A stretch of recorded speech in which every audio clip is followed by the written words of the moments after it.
Welcome back to Agents Confidential. I'm Yana, And I'm Eric. and we're excited to get into something that I feel very passionate about today, which is the foundations of your business. Why culture, people, and SOPs are going to make or break your business. Yana, I'm excited about this episode as well because I learned a lot in doing some research about this. So let's get into it, leading us off with culture as a strategy. Yeah. We're going to talk about something that I think that most agents ignore until it bites them later, and that is culture. How would you define culture? Great question. Culture isn't necessarily your perks. It is your personality and how your business feels, functions, and moves forward. So whether you are a solo agent or growing a team, you do have a culture, whether you've defined it or not. I think it's easy to confuse like good vibes or being laid back with culture, but real company culture is intentional direction. It is your values and actions. It's how decisions get made. It's how problems get solved. It's how clients are treated, even when no one's watching. And most importantly, your culture becomes your brand. It's what clients and colleagues feel from working with you. It is the unspoken message behind every email, meeting, and experience that you deliver. So if you tolerate disorganization, disrespect, or inconsistency, that becomes your brand. Culture isn't what you say, but it's what you allow and what you tolerate. And if you're a solo agent, defining your values can help you set more boundaries, attract the right partners, and show up consistently. It's like a filter for your business, helping you know when something's off or when decisions align with your long-term goals. How should an agent go about defining their culture? Yeah, so I have some questions for you agents out there who want to start establishing a culture. And that is, so I have 3 questions that you can kind of start thinking about and taking note on. The first is, what do you want your business to feel like to others? So any employees and clients, just make note of what you want your business to feel like. The next one is, what behaviors or standards are non-negotiable for you? And the third is, what kind of clients, partnerships, or teammates energize you? So when you start with your clear values and culture, everything else becomes easier for you to build on, and your marketing, your hiring, your systems, everything gets easier because it really is the foundation for everything. So you've well-defined culture and how to build it. What about hiring people to either fit into that culture or just hiring in general? What would you say? Yeah. I think that hiring the wrong person costs more than being a solo agent. So when you think about growing a business, you can think about adding more clients, but sometimes it really is about adding the right people to your team to act as a growth accelerator. So whether it's hiring your first assistant or bringing on a business partner or collaborating with the right referral partner, people can either become your biggest asset or your biggest setback. But the reality is you can't do everything well forever. And when you try, you either burn out or hit a ceiling. But the moment that you bring someone in who is aligned with your vision and values, you unlock this whole other level of freedom, creativity, and growth, because it's not just about skill set, but it is about alignment. I want to make a suggestion to our newer agents out there, or our growing agents who are just still solo, which is fantastic. I hear a lot of the times that people say they want to control everything. No one will do it how they want to do it. If your passion is to help people, you are doing your community a disservice by just being one person and not being able to help more people. And when I say adding people to your agency, I would like to stress, and it's not 100%, but bringing on an admin person versus bringing on another producer is my recommendation. You remember when you were brand new as a writing agent, you have so many questions. It will, if you bring on a new agent too soon, it will slow you down more than it will speed you up. And they are not, we're still in probably a 80 to 90% failure rate in this industry. So as great of a interviewer and hire you are, you're not going to be perfect, and you're going to spend a lot of time investing in this person and training this person to maybe having them say, well, now I know everything they know, I'm going to do it on my own. Versus having a person that wants to be an administrative assistant, a processor of claims, a person to answer the phone and write emails and do some of the behind the scenes marketing things to elevate you, there are those people out there. Totally. Now, let's say you're running at a really large capacity and you just need more agents because you have so many clients. Now you could just bring on a servicing agent or, a full-blown agent, however you see fit.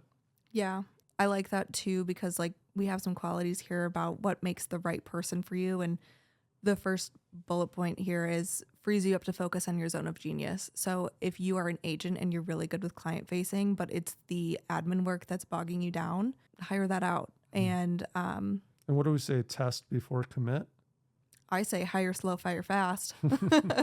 Well, if there's, there's a lot of different organizations and things out there. We were talking about, looking at hiring some staff to help with the editing of our podcast, and like, do we want to hire somebody full salary right away, or do we want to do some beta testing with, college level AV people that can do these things? That's what I was kind of talking about. Okay. Yeah. Some other qualities of the right person is they bring new energy and perspective, and they solve problems without you micromanaging them. And just like what you were just saying about hiring an admin person instead of a new agent first, having an admin person to be there to support you and solve problems, it's going to take a lot less training and frees you up more.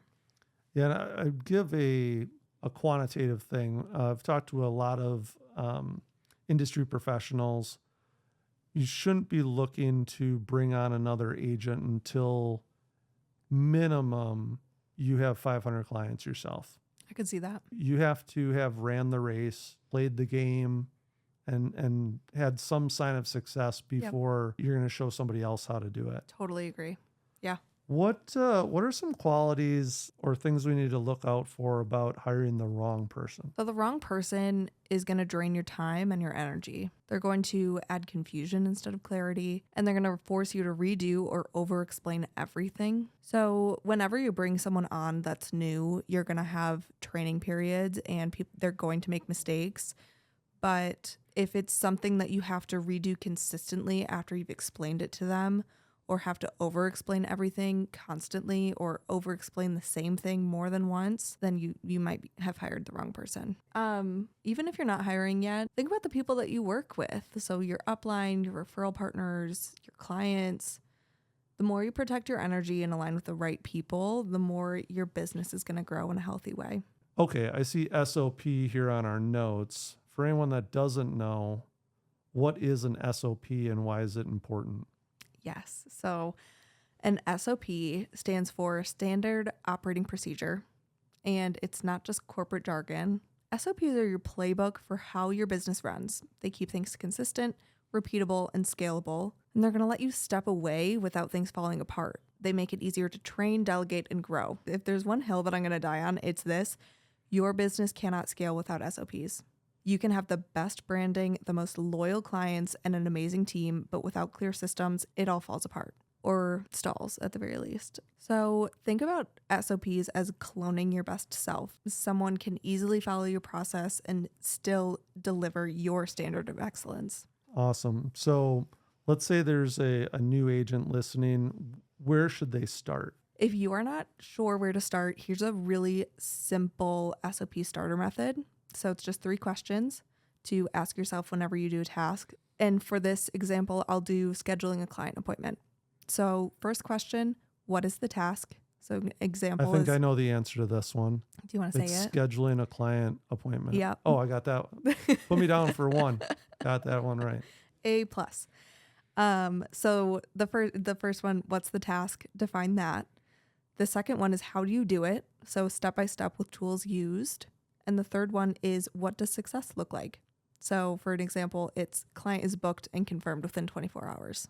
Doesn't need to be fancy. It can be a Google Doc, Loom videos, or just like checklists. And you might get intimidated by an SOP taking time to create upfront, but it's going to save you so much time down the road. And without them, you're just stuck in the weeds, constantly putting out fires and never really growing. I've found in different lines of work that I've been in that if you don't have an SOP, you are just constantly explaining things over and over. Let's say, you're hiring out a team of people and you've got to explain it to this person. They're not even, we don't remember everything that we hear. If it's not written down, you're going to say it different multiple times. Yep. Or in different ways. When if it's just there, it's standard. This is what it is. When it changes for one, it changes for all. Yep. So much more repeatable and consistent. So this is more for the seasoned agent listening. You've built a phenomenal business. You have staff members that absolutely crush it. You've delegated all these things, and all of a sudden your payroll person goes down. And everyone looks to you to pay payroll. When's the last time you've paid payroll? Right. And if that employee hasn't made an SOP for you on how they've been doing it for the last how many years, how are you going to step in and execute that in a timely manner? Yeah, that would be a major setback. And I think it's also about freeing up the mental space. So when you have a roadmap for how to operate every single thing in your business, you don't have to think about how you have to do it. And just do it. You just plug and play. And during the chaos of AEP, I know that we've talked about when life gets chaotic, we fall to the level of our systems and preparation. So when you have proper, well-running systems in place, everything can run just so much more smoothly and without chaos, and you don't have to think about it. I learned a lot today. This is something, honestly, that I haven't thought a lot about. I view myself a bit more of a chameleon and will match, the styles of others. And you can't do that when you are the person in charge leading your business. So why don't you give us some takeaways, wrap this up in a pretty little bow, and let our listeners on their way? Yeah, absolutely. So ultimately, the truth is any business can grow fast, but sustainable growth only happens when your culture, people, and processes are aligned. If this episode has sparked something for you, we would love to hear about it. Head over to our Agents Confidential Facebook group and let us know which of these 3 areas that you need to focus on right now: culture, people, or processes. And as always, if you found this valuable, subscribe, share it with a fellow agent, and keep building a business that you're proud of. Until next time. Until next time.